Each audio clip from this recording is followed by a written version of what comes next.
Good morning, students. Myself, Dr. Harshita Rathod, Assistant Professor Psychology.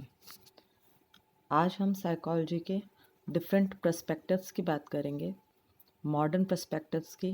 इससे पहले वाले lesson में हम लोग साइको की थोड़ी सी हिस्ट्री के बारे में बात कर चुके हैं और उस हिस्ट्री में हमने साइकोलॉजी के डिफरेंट स्कूल्स के बारे में, थॉट ऑफ स्कूल्स के बारे में बात की थी, जिसमें हमने कई सारे थॉट्स ऑफ स्कूल पढ़े थे, जैसे कि कॉग्निटिव बिहेवियरलिज्म, स्ट्रक्चरलिज्म, फंक्शनलिज्म, गेस्टाल्टिज्म। ये सारे डिफरेंट साइकोलॉजी के थॉट्स ऑफ स्कूल हैं, यानी कि अलग अलग टाइम पे अलग अलग जो विचारक थे, थिंकर्स थे, उन्होंने साइकोलॉजी के बारे में अलग अलग तरीके के अपने विचार दिए कि किस साइकोलॉजी के अंतर्गत क्या चीज़ की स्टडी होनी चाहिए और किस तरीके से होनी चाहिए, उसकी उन्होंने कुछ मेथड्स भी बताए थे।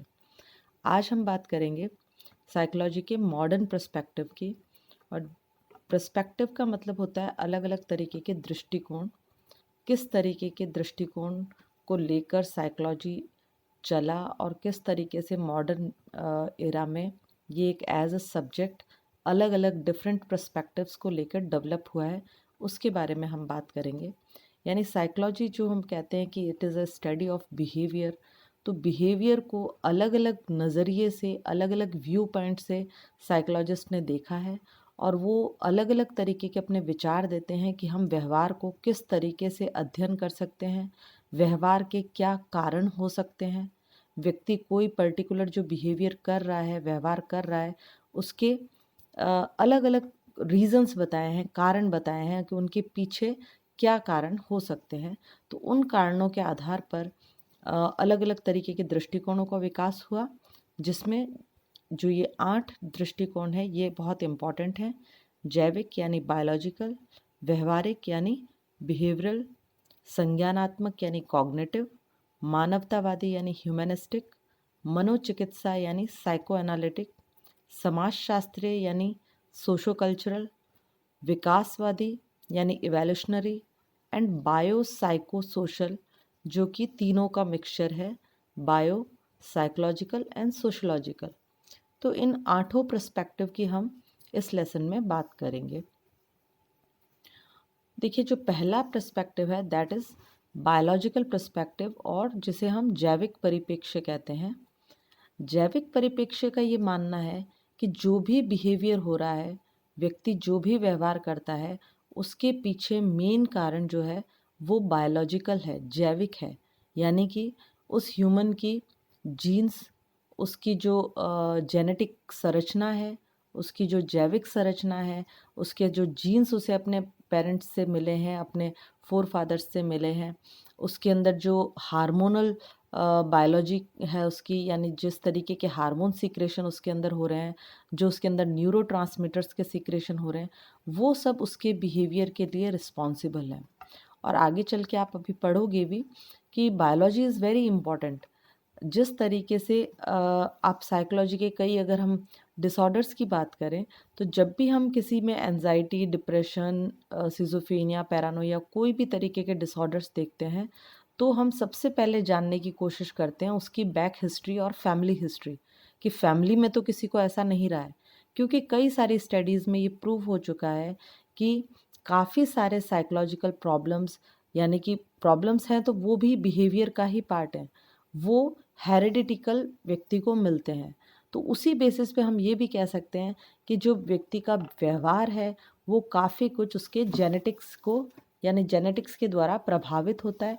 उसमें बायोलॉजिकल इसलिए कहा गया है कि ओनली जेनेटिक्स ही काम नहीं करता, जेनेटिक्स के अलावा बायोलॉजिकल यानी कि उसके हार्मोनल चेंजेस, अब चाहे वो उसको जीन्स के थ्रू है, उसके हार्मोन्स में गड़बड़ हो रही हो, या कोई ड्रग्स के थ्रू उसके हार्मोन्स में गड़बड़ हो रही हो, न्यूरो ट्रांसमीटर में गड़बड़ हो रही हो, तो there are so many things, but basic thing is कि बायोलॉजिकल फैक्टर्स जो हैं वो उसके बिहेवियर के लिए रिस्पॉन्सिबल हैं। ये परिप्रेक्ष्य या ये पर्सपेक्टिव ये कहता है कि व्यवहार का मुख्य कारण उसका जैविक फैक्टर्स हैं, जिसके अंतर्गत हार्मोन, हेरिडिटी, न्यूरोट्रांसमीटर इत्यादि आते हैं। इसके बाद हम सेकंड पर्सपेक्टिव की बात करें तो दैट इज़ बिहेवियरल पर्सपेक्टिव या व्यवहार परिप्रेक्ष्य कहलाता है। व्यवहारवादियों ने इसका ज़्यादा सपोर्ट किया और उन लोगों का ये मानना था कि व्यक्ति के जितने भी व्यवहार हैं उनको हम जनरली लर्निंग पे बेस्ड मान सकते हैं। व्यवहारवादियों का ये मानना था कि व्यवहार वही है जो दिखाई दे रहा है। उन्होंने ज़्यादा कॉग्निटिव बिहेवियर पे फोकस नहीं किया। कॉग्निटिव बिहेवियर का मतलब होता है मेंटल प्रोसेसेस, यानी थिंकिंग, मेमोरी, इनके ऊपर उन्होंने ज़्यादा फोकस नहीं किया। उनका जो मेन फोकस था दैट इज़ ऑब्जर्वेबल बिहेवियर, यानी कि जो व्यवहार दिखाई देता है उस व्यवहार के पीछे उन्होंने जो मेन कारण बताया दैट इज़ लर्निंग। और उसी को उन्होंने, आप आगे चल के लर्निंग के चैप्टर में पढ़ेंगे, classical conditioning and instrumental conditioning. तो किस तरीके से कंडीशनिंग किसी की हो जाती है। कंडीशनिंग मतलब एक चीज़ के साथ वो दूसरी चीज़ सीख जाता है। माइट बी वो पुरस्कार और दंड के द्वारा सीखा गया हो, यानी कि पनिशमेंट और रिवॉर्ड, जिसे हम कहते हैं एक व्यक्ति चाहे गलत व्यवहार ही कर रहा है लेकिन उसके ऊपर यदि उसे रिवॉर्ड मिल रहा है तो धीरे धीरे वो गलत व्यवहार सीख जाएगा। फॉर एग्ज़ाम्पल जो एडिक्शन होते हैं, व्यक्ति सिगरेट पीना सीख जाता है, ड्रिंक करना सीख जाता है, इसके पीछे क्या कारण है? क्योंकि वो सिगरेट स्मोकिंग या ड्रिंक जो है वो उसे कुछ टाइम का रिलैक्सेशन देते हैं, उसके जो स्ट्रेस एंजाइटी है उससे उसे दूर रखते हैं और वही उसके लिए मोटिवेशन बन जाता है। वो एक तरीके का रीइंफोर्समेंट है, उसके लिए पुरस्कार है। तो धीरे धीरे वो व्यवहार वो सीख जाता है। तो इस तरीके से व्यवहारवादी जो परिप्रेक्ष्य है वो कहता है कि व्यक्ति के सारा कुछ जो व्यवहार है, बिहेवियर है, वो उसकी लर्निंग पे डिपेंड करता है। Only and only learning can explain the behaviour. और इसके अलावा उन्होंने किसी भी मेंटल बिहेवियर, यानी कि जो मानसिक प्रक्रियाएं बताते हैं, कॉग्निटिव बिहेवियर्स, थिंकिंग है, परसेप्शन है, मेमोरी है, इन सब की ये बात ही नहीं करते। तो इस तरीके से ये भी एक पर्सपेक्टिव है, but this is also not so sufficient. Now जो थर्ड परिप्रेक्ष्य या पर्सपेक्टिव है दैट इज़ कॉग्निटिव पर्सपेक्टिव, यानी कि संज्ञानात्मक परिप्रेक्ष्य। जैसा मैंने बताया, संज्ञानात्मक का मतलब ही है मेंटल प्रोसेसेस, जिसमें मानसिक प्रक्रियाएं आती है। तो ये पर्सपेक्टिव बेसिकली कहता है कि व्यक्ति जो भी व्यवहार करता है वो उस पर डिपेंड करता है कि व्यक्ति अपनी परिस्थितियों को, अपने साथ होने वाले घटनाक्रमों को किस तरीके से समझता है, किस तरीके से वो उनको देखता है। एक ही बच्चा, आपने एक पुरानी फ़िल्म भी देखी होगी, अमिताभ बच्चन और ऋषि कपूर की आई थिंक, जिसमें दोनों भाई होते हैं और बचपन में उनके फादर के साथ बहुत बुरा होता है, उन्हें मार दिया जाता है, वो कोई पुलिस इंस्पेक्टर होते हैं। एक बच्चा इस चीज़ को नेगेटिव लेता है और वो एक गुंडा बदमाश बनता है, और सेम जो उसी के साथ अमिताभ बच्चन शायद कुछ डॉन बन जाता है, और सेम वही, क्योंकि दूसरे ऋषि कपूर के, शशि कपूर के भी फादर वही होते हैं, वो आगे चलकर एक पुलिस ऑफिसर बनता है। तो कहने का मतलब है कि दोनों के साथ सेम इवेंट हुआ, सेम घटनाक्रम हुआ, दोनों का एक ही फादर थे, उनके साथ कुछ गलत हुआ, लेकिन किसी ने उस पर्सपेक्टिव को, उस घटनाक्रम को अलग तरीके से समझा और अपने आप को एक अलग व्यवहार दिखाया, और किसी ने उसको अलग तरीके से समझा। तो आप देख सकते हैं कि लाइफ में कई लोगों के साथ बहुत बड़ी बड़ी दुर्घटनाएं भी हो जाती है, फिर भी वो एक पॉजिटिव एस्पेक्ट लेके अपनी लाइफ को अच्छा करते हैं। जबकि किसी के साथ कुछ भी नेगेटिव ना हुआ हो या बहुत हल्का फुल्का कुछ हुआ हो तो उसमें वो डिप्रेशन में या और किसी गलत रास्ते पर चले जाते हैं। तो this is all because of उनका अपना कॉम्प्रिहेंशन, अपनी आसपास की परिस्थितियों, घटनाओं के प्रति उनकी अपनी समझ, जिसे हम कॉग्निशन कहते हैं, उस कॉग्निशन की वजह से ये सारा होता है।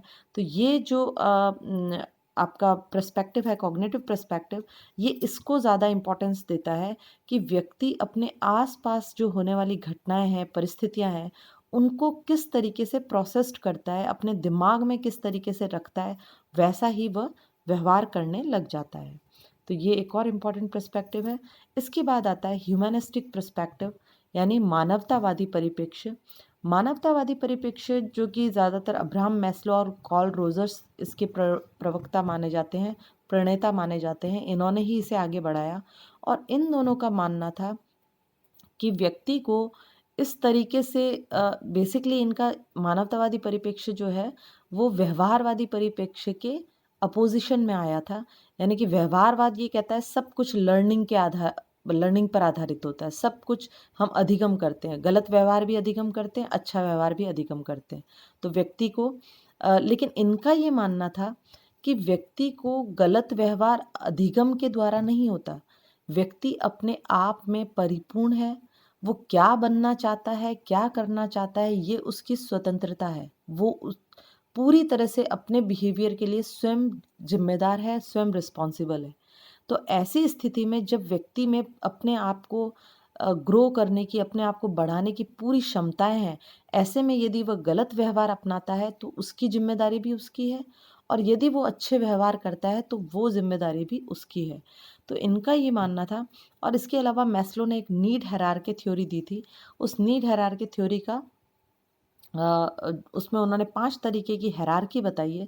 सबसे पहले शारीरिक आवश्यकताएँ, फिर सुरक्षात्मक आवश्यकताएँ, फिर प्यार की, लव अफेक्शन की आवश्यकताएँ, फिर सेल्फ एस्टीम, आत्मसम्मान की आवश्यकता, और अंत में सेल्फ एक्चुअलाइजेशन की आवश्यकता।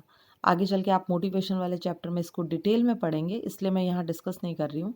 तो उनका ये मानना था कि व्यक्ति जिस तरीके से अपनी एक-एक आवश्यकताओं को पूरी करता है, उसी तरीके से वो ग्रो करता है और उसका बिहेवियर बनने लग जाता है। यानी सपोज़ शारीरिक आवश्यकताओं को वो किस तरीके से पूरी करता है, यानी अपनी भोजन यानी भूख, प्यास, नींद, इन सब की आवश्यकताओं को किस तरीके से पूरी कर रहा है, वही धीरे-धीरे उसके बिहेवियर का पार्ट बन जाएँगे। तो ये भी एक इम्पॉर्टेंट पर्सपेक्टिव है, और इसके आधार पे भी उन्होंने साइकोलॉजी को यानी कि बिहेवियर को एक्सप्लेन करने की कोशिश की है। तो आज हम इतना ही लेंगे। इसके आगे के जो पर्सपेक्टिव हैं वो हम नेक्स्ट लेसन में लेंगे। Thank you so much.